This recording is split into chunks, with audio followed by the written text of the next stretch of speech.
көтөрүп алыш үчүн эмне бири-бирибизге жагымдуу маанай тартып алалык.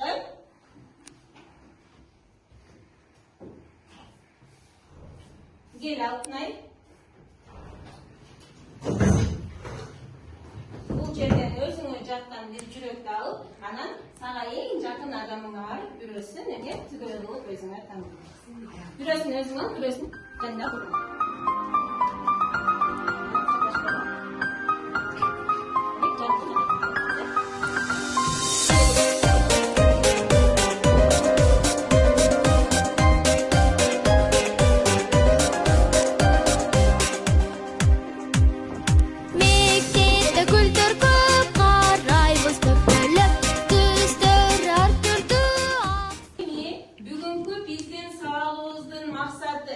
Кандай болуш керек биздин сабагыбыздын максаты?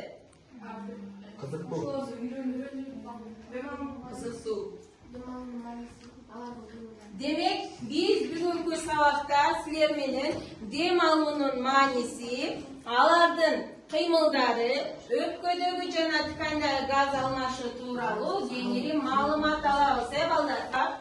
Жана ошондой эле өзүбүздүн организмибизге туура кам көрүүгө тарбияланабыз.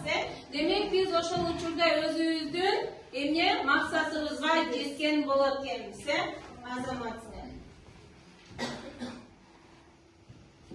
Демек дем алуу деген эмне балдар? Мурунку сабакта биз силер менен эмне дем алуу деген теманы өткөнбүз.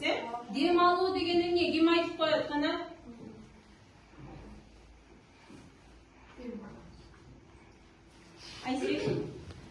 Сырттан келген кычкылтекти организм иштеп чыгып, көмүртек болуп чыгаруу бул дем алуу деп аталат. Азаматсың. Демек, дененин кычкылтек менен камсыз кылат экен, жана ошондой эле эмне көмүр кычкыл газын сыртка чыгаруу бул дем алуу деп аталат.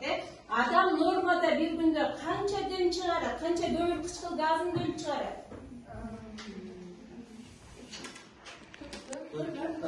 4 литр азаматсыңар.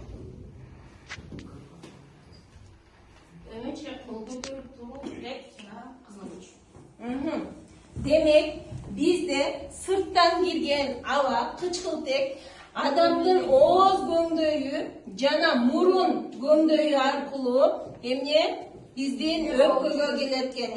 Демек, ошол өпкөгө келген кезде эмне ушул өпкөдөгү оң жана сол өпкө, биздин оң жана сол өпкө кайсыл жерибизде жайгашты эле?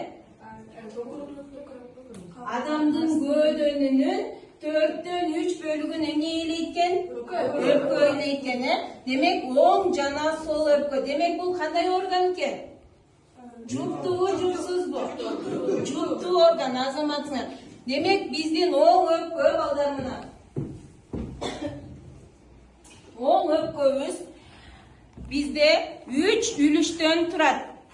Ал эми сол өпкөбүз канча үлүштөн турат экен? 2 үлүштөн. Эми ушул өпкөнүн ичинде бизде эмнелер бар эле? Альвеолдор, Демек, бизде ошол сырттан кирген кычкылтек, ушул альвеолдордо эмне болот?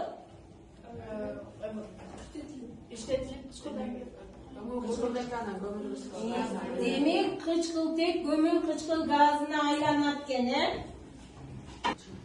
Өпкө дем алуу органы.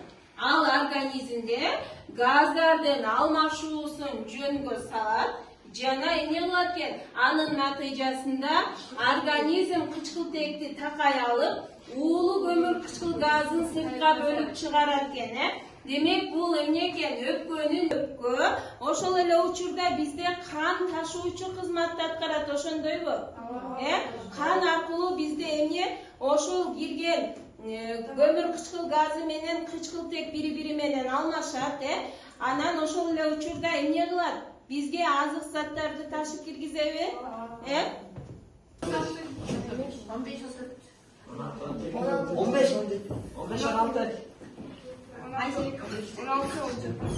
17 сантиметр болуш керек экен. Бул жерде сандык, сыр сандык, ушул сыр сандыктын ичинде сүрөт батылган. Аны биз эмне фонариктин жардамы менен кандай сүрөт катылганын эмне кылабыз? Табабыз. Telefonlarınızın fanarigini işletin.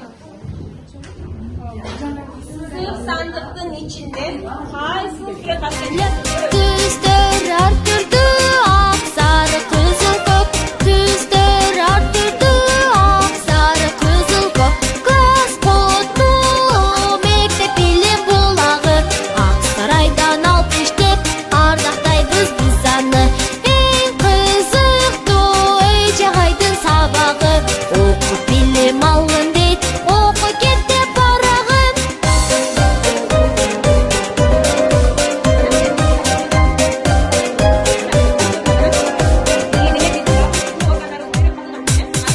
Çöktürün julabыз, суғарып турабыз.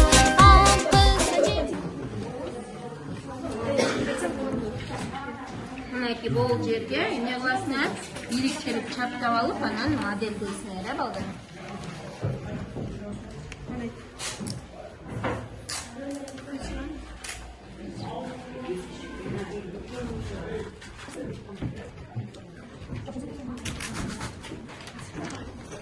Юканын жармы модель менен иштей беребиз.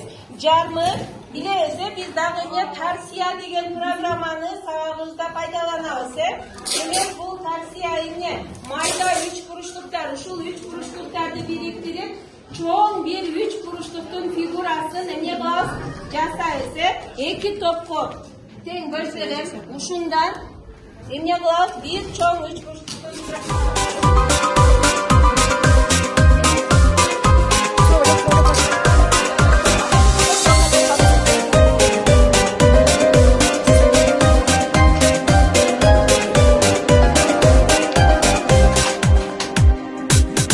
Мектебин таттына келгиле баграна. Окуткан мектептин жетемин баргына. Окуткан мектептин жетемин баргына. Класс куту мектеп билим булагы.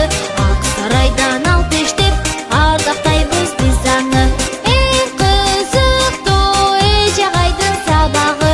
Окуп билим алгын дейт, оку кетте барагын. Окуп билим алгын дейт, оку кетте барагын. Окуп билим алгын дейт, оку кетте барагын. Демек, мына биздин өпкөбүз ошондой жол менен иштеп, эмне экен?